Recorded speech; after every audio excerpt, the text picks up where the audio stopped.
29শে December শহরে আসছে মোহন ভগবত। দুদিনের সফরে তিনি শহরে আসছেন।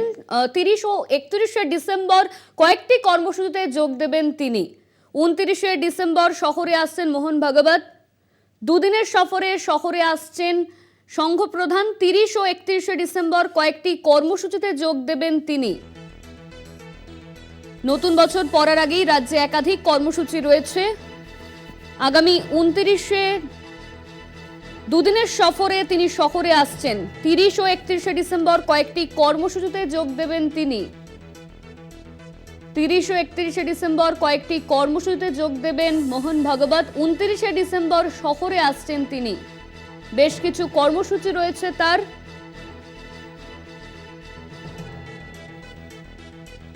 29শে ডিসেম্বর শহরে আসছেন মোহন ভগবত। দুদিনের সফরে শহরে আসছেন তিনি। 30 ও 31শে ডিসেম্বর কয়েকটি কর্মসূচিতে যোগ দেবেন তিনি।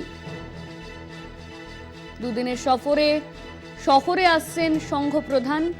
30 ও 31শে ডিসেম্বর কয়েকটি কর্মসূচিতে যোগ দেবেন তিনি। 29শে ডিসেম্বর শহরে মোহন ভগবত।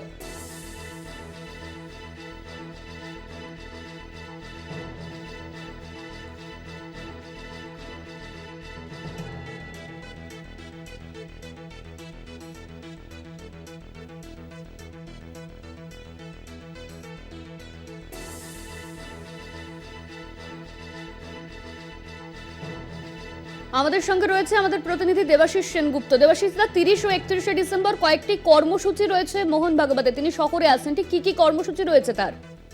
দেখো, এখনো পর্যন্ত যা জানা যাচ্ছে মোহন ভগবতজি আগামীকাল আসছেন। তিনি একবার কালকে এসে চলে যাবে গৌহাটির উদ্দেশ্যে।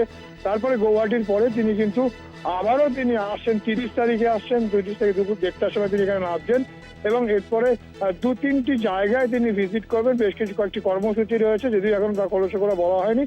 তবে যা সূত্রবর্গ জানা যাচ্ছে যে কয়েকটি বাড়িতে তিনি যাবেন। একদিকে যেমন ভিক্টর ব্যানার্জির বাড়িতে যাবেন, সল্টলেকে তিনি উপেন বিশ্বাসের বাড়িতে যাবেন এবং এখানে চৌরঙ্গি অঞ্চলে একটি জায়গায় তিনি রাত্রিবাস করবেন এবং 31 তারিখে তিনি ফিরে যাবেন। অর্থাৎ এবং তাছাড়াও বেশ কয়েকটি কর্মসূচি তার রয়েছে।